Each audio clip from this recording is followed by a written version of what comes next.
और बुलेटिन की शुरुआत बिहार चुनाव की खबरों के साथ। बिहार में आज पहले चरण के चुनाव का प्रचार थम जाएगा। 28 तारीख को बिहार के 16 जिलों में 71 सीटों पर वोट पड़ेंगे। इन सीटों पर पूर्व मुख्यमंत्री जीतन राम मांझी समेत कई बड़े उम्मीदवारों की सियासी प्रतिष्ठा दांव पर है। जिन सीटों पर बुधवार को मतदान होना है, पिछले चुनाव के नतीजों के मुताबिक वहां बराबरी का मुकाबला है।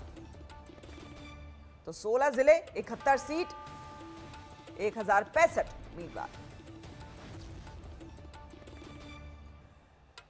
और जो दिग्गज है बिहार चुनाव में पहले चरण में, ये देखिए जीतन राम मांझी पूर्व मुख्यमंत्री बिहार के। बांका से आप देख सकते हैं कि बीजेपी के उम्मीदवार रामनारायण मंडल चुनावी मैदान में है, ताल ठोक रहे हैं। और लखीसराय से कौन कौन से बड़े दिग्गज और उम्मीदवार हैं वो भी आपको हम दिखा रहे हैं। डुमराव, जितनी भी विधानसभा सीटें हैं वो आपको हम दिखा रहे हैं। साथ ही दिनारा से आप देख सकते हैं कि जय कुमार सिंह जेडीयू से चुनावी मैदान में। बिहार के वोटरों के फैसले की घड़ी करीब है, लेकिन उससे पहले सियासी संग्राम के बीच आरोप तल्ख होते जा रहे हैं। एलजेपी के चिराग पासवान ने अब सीधे सीधे नीतीश कुमार को जेल भेज देने की चेतावनी दे डाली है। जेडीयू ने भी इस धमकी पर करारा वार किया है। बिहार के सियासी रण में कल तक जो साथ थे, आज वो महारथी एक दूसरे के खिलाफ डटे हैं। मुकाबला सीधा और कड़ा है, इसलिए विरोधी को धूल चटाने के लिए हर दांव आजमाया जा रहा है। अब चिराग पासवान को ही ले लीजिए। नीतीश कुमार से राहें जुदा होने के बाद अब सत्ता में किंग मेकर बनने की चाह में चिराग सियासी तौर पर पूरी तरह हमलावर हैं। जेडीयू और नीतीश के लिए चिराग अब हर हद पार जाने पर आमादा हैं।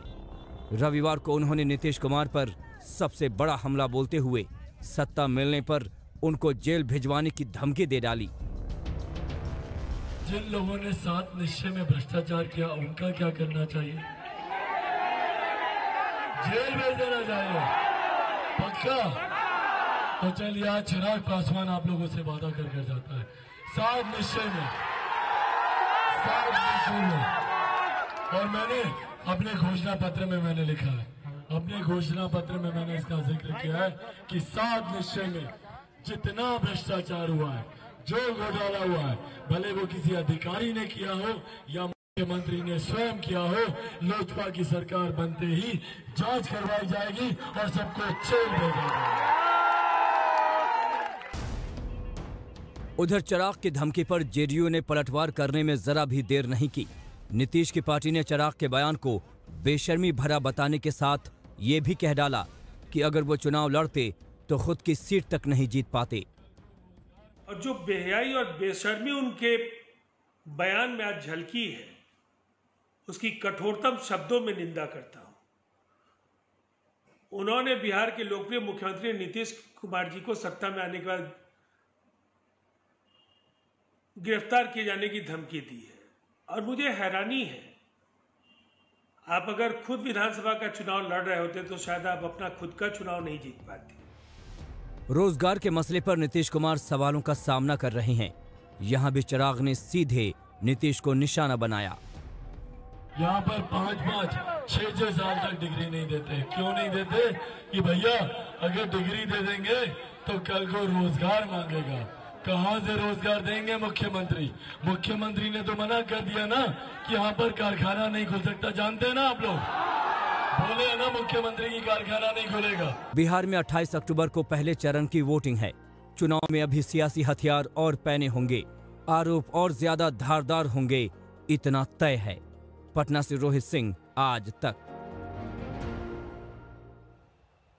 और सीधे आपको लिए चलते हैं हम पटना, जहां से हमारी संवाददाता चित्रा त्रिपाठी जुड़ रही हैं। चित्रा, आप तो खुद चुनावी मैदान में इस वक्त वहां पर मौजूद हैं और आप सुन रहे हैं तीखे हमले लगातार चिराग पासवान को इस तरह से बोलते हुए शायद हमने भी कभी नहीं सुना होगा। और सीधे सीधे अब तो नीतीश कुमार पर हमला कर रहे हैं, डायरेक्ट हमला। देखिए, मैं आपको बता दूं कि सीधा हमला वो इसीलिए है क्योंकि नीतीश कुमार को वो फिर से मुख्यमंत्री बनते हुए देखना नहीं चाहते हैं। 35 सीटों पर पहले चरण में जेडीयू के उम्मीदवार मैदान में हैं और इन पूरी की पूरी 35 सीटों पर चिराग पासवान की ओर से अपने उम्मीदवारों को उतारा गया है। कुल मिलाकर चिराग पासवान को चुनावी जीत कितनी मिलेगी ये कहना तो मुश्किल है, लेकिन खेल वो जेडीयू का जरूर बिगाड़ देंगे। इस तरह की स्थिति कम से कम बनती हुई इन 35 सीटों पर नजर आ रही है। जिन 71 सीटों का बार बार जिक्र किया जा रहा है, आपको बता दें प्रधानमंत्री नरेंद्र मोदी की ओर से भी 23 तारीख को रैली करके यहां के मतदाताओं को एनडीए के पक्ष में वोट डालने की अपील की गई, लेकिन चिराग पासवान को लेकर उनकी ओर से भी सीधा हमला नहीं किया गया था। हालांकि उन्होंने कंफ्यूजन और भ्रम का जिक्र जरूर किया कि मतदाता किसी भ्रम में नहीं रहे और सीधे एनडीए उम्मीदवार को जिताएं। तो वहीं दूसरी तरफ तेजस्वी यादव भी सबसे ज्यादा अगर पहले चरण में किसी के उम्मीदवार मैदान में है तो वो आरजेडी पार्टी की भी है और उनका अपना दम है। उनका ये कहना है कि नीतीश कुमार के कुशासन से इस वक्त जनता त्रस्त हो चुकी है। लेकिन दिलचस्प होगा ये देखना, क्योंकि एक तरफ मुख्यमंत्री नीतीश कुमार जो अपने 15 सालों के कामकाज के आधार पर लगातार वोट मांग रहे हैं, तो वहीं दूसरी तरफ चिराग पासवान उन पर हमला करके उनकी मुश्किलें बढ़ाते हुए नजर आ रहे हैं। जीतन राम मांझी सबसे वीवीआईपी कैंडिडेट इस वक्त मैदान में है, पूर्व मुख्यमंत्री भी रहे। गया मैं जब उनके पास गई थी तो उन्होंने भी अपनी जीत के दावे किए हैं और कहा है कि एनडीए को लेकर किसी तरह की भ्रम की स्थिति नहीं है। लेकिन बेहद महत्वपूर्ण होगा श्वेता ये देखना कि अब की बार जनता किस बिहारी को कुर्सी पर बिठाती है और किसे बाहर का रास्ता दिखाती है। लेकिन चुनाव बहुत ज्यादा दिलचस्प हो गया है। पहले ये माना जा रहा था कि चुनाव इतना ज्यादा दिलचस्प नहीं होगा, एक तरफा वन साइडेड की बात कही जा रही थी, लेकिन पिछले अगर 15-20 दिनों की हम बात करें तो यहाँ पर कड़ा मुकाबला इन तमाम सीटों पर इस वक्त देखने के लिए मिल रहा है। बिल्कुल चित्रा, आप बने रहिए हमारे साथ, आपसे और हम जानकारी लेंगे। लेकिन इस बीच आपको बता दें कि बिहार में चुनावी घमासान में जुबानी जंग तेज हो गई है। इस बार तो नीतीश कुमार भी बार बार मंच से आपा खोते हुए नजर आ रहे हैं। नीतीश की रैलियों में विरोधी नारेबाजी कर रहे हैं। अब तक 2 रैलियों में इस तरह की घटना हो चुकी है।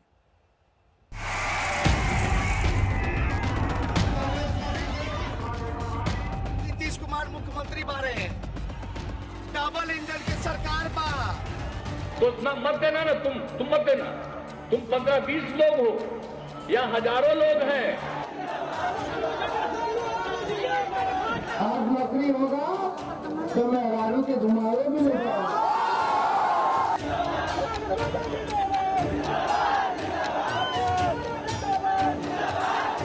बिहार चुनाव में अब जुबानी जंग तेज हो गई। तल्खी ऐसी बड़ी कि मर्यादा तार-तार हो गई। आमतौर पर अपने संयम के लिए जाने जाने वाले मुख्यमंत्री नीतीश कुमार भी मंच से आपा खो दे रहे हैं। पहले रैली में लालू जिंदाबाद के नारे पर भड़के तो कल तेजस्वी के लिए नारे पर बौखला गए। कहीं एक स्कूल बनाया था, अगर पढ़ना चाहते हो तो अपने बाप से पूछो, अपने माता से पूछो कि कहीं कोई स्कूल था, कहीं कोई स्कूल बन रहा था, कहीं कोई कॉलेज बना था, जरा पूछ लो। तो ना मत देना ना, तुम मत देना। तुम 15-20 लोग हो या हजारों लोग हैं, उसकी फिर एक बार ताली उठा लीजिए एकदम पूरा। देख लो, अरे देखो ना पीछे, अगल बगल देखो ना। जुबानी प्रहार दोनों ओर से है। लालू जेल में रहकर सोशल मीडिया को हथियार बनाए हुए हैं तो तेजस्वी मंच से नीतीश की विदाई की तारीख बता रहे हैं। तेजस्वी की जुबान पर नौकरी चढ़ी है। हर मंच से हर रैली में वो नौकरी के वादे को उठाते रहे हैं। कल की रैली में उन्होंने युवाओं को लुभाते हुए कहा कि नौकरी रहेगी तभी बीवी को घुमा पाओगे। हम आप लोगों के जीवन को खुशहाल और सुरक्षित बनाना चाहते हैं। आप बताओ, सरकारी नौकरी मिलेगा तो सुरक्षित होंगे कि नहीं होगा? खुशहाल होगा कि नहीं होगा? लड़का नौजवान भाई सबके अच्छा लड़की मिल जाएगा, अच्छा माँ बाप के, बाबूजी के, माई के दवा खरीदेगा, इलाज करवाएगा, ले जाएगा। आज नौकरी होगा तो मैं रानू के धुमावे भी ले जाऊंगा। ये तो अभी शुरुआत है, चुनावी पारा तो अभी और भी चढ़ेगा। फिर न जाने जुबानी जंग कहां तक पहुंचे, जुबान से क्या क्या निकल जाए। बाढ़ से धर्मेंद्र, हाजीपुर से संदीप आनंद और बेगूसराय से सौरभ कुमार के साथ आज तक ब्यूरो। चित्रा हमारे साथ पटना से बनी हुई है। चित्रा, नीतीश कुमार की रैली में नीतीश कुमार को अगर देखा जाए तो काफी सीरियस नेता, धीर गंभीर माने जाते रहे हैं, लेकिन वो भी इस बार चुनावी रैली में आपा खोते नजर आ रहे हैं। साफ कह रहे हैं वोटरों को कि भाई वोट देना है तो वोट दो, लेकिन ऐसे हल्ला मत करो। देखिए श्वेता, आपको बता दें बीते 15 सालों की सत्ता विरोधी लहर का सामना नीतीश कुमार इस वक्त कर रहे हैं और जैसा कि लगातार जितने भी ओपिनियन पोल भी सामने आ रहे हैं वो ये बताते हैं कि पिछले बार के मुकाबले इस बार उनकी लोकप्रियता में गिरावट देखी जा रही है। लोगों से भी आप बात करेंगे तो एक नाराजगी है रोजगार के मुद्दे को लेकर, बाकी तमाम ऐसे मुद्दे हैं जिसका सामना नीतीश कुमार इस वक्त कर रहे हैं। वो इस नाराजगी को कैसे दूर कर पाते हैं, बार बार सुशासन की याद दिलाकर क्या मतदाता के दिलों में वो जगह बना पाएंगे, ये देखना महत्वपूर्ण होगा। लेकिन फिलहाल उनके लिए राह इतनी आसान नजर नहीं आ रही है, वो भी तब जब भारतीय जनता पार्टी और जेडीयू का गठबंधन है। 4 पार्टियां एक साथ चुनाव लड़ रही हैं एनडीए गठबंधन में, लेकिन उसके बावजूद नीतीश कुमार के लिए बिल्कुल यहां पर स्थिति वैसी नहीं है जैसा कि 2010 में जब बीजेपी के साथ उन्होंने मिलकर चुनाव लड़ा था, या फिर 2005 की बात करें जब भारतीय जनता पार्टी उनके साथ सहयोगी के रूप में थी। और पहले चरण के लिए तो काफी ज्यादा महत्वपूर्ण, क्योंकि 2015 की अगर हम बात करें तो यहाँ पर सबसे ज्यादा 25 सीटें जेडी ने जीती थी। उसके बाद जेडीयू दूसरे नंबर पर 21 सीटों के साथ थी। 14 सीटों पर भारतीय जनता पार्टी ने, जबकि 8 पर कांग्रेस पार्टी ने जीत दर्ज की थी। तो नीतीश को पता है कि राह इतनी आसान नहीं, लेकिन फिर भी आखिरी दौर तक वो पूरा दम लगाए हुए हैं। बिल्कुल, बहुत बहुत शुक्रिया आपका चित्रा तमाम जानकारी के लिए। रुक करेंगे अगली खबर का और अब बात उद्धव ठाकरे के। जी हां, दशहरा रैली में महाराष्ट्र के सीएम और शिवसेना सुप्रीमो उद्धव ठाकरे ने बीजेपी पर करारे वार किए। हिंदुत्व से लेकर फ्री कोरोना वैक्सीन तक उद्धव ठाकरे ने खुलकर आरोप लगाए। उद्धव ने राज्यपाल भगत सिंह कोश्यारी को भी नहीं बख्शा।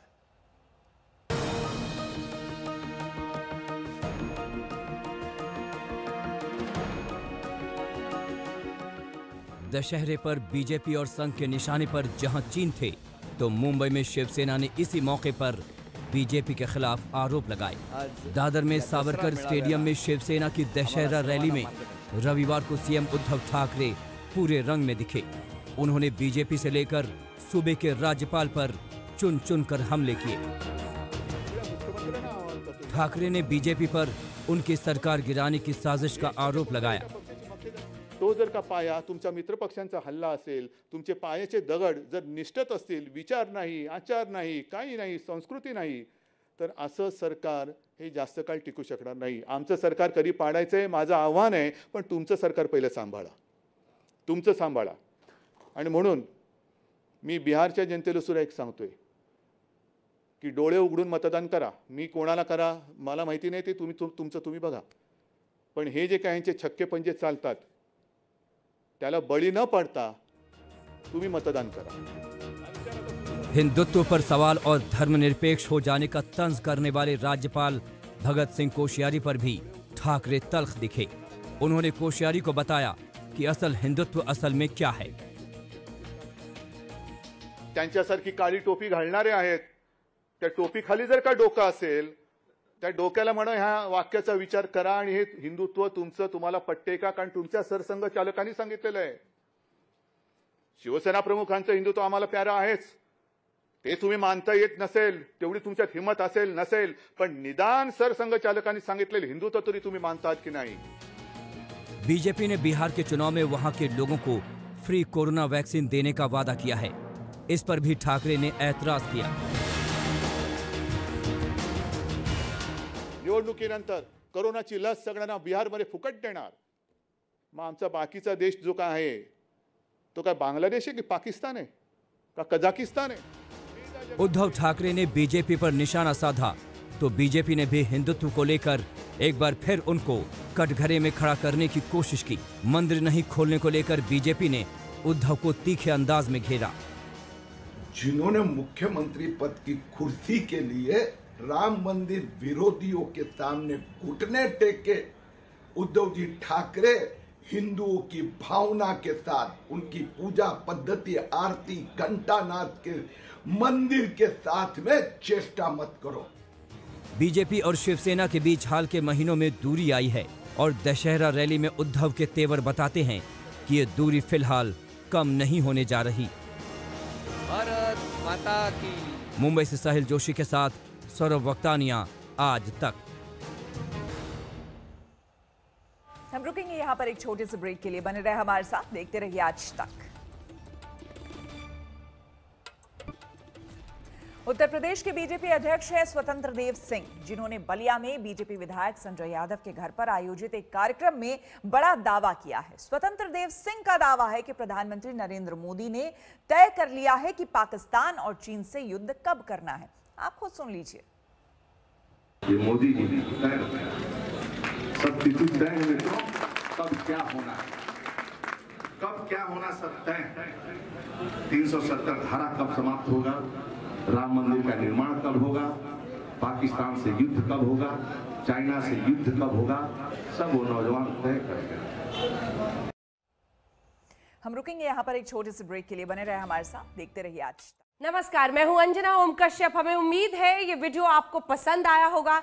लेटेस्ट खबरों के लिए यूं ही देखते रहिए आज तक, और इस वीडियो के पसंद आने पर लाइक, शेयर एंड सब्सक्राइब करना ना भूलें।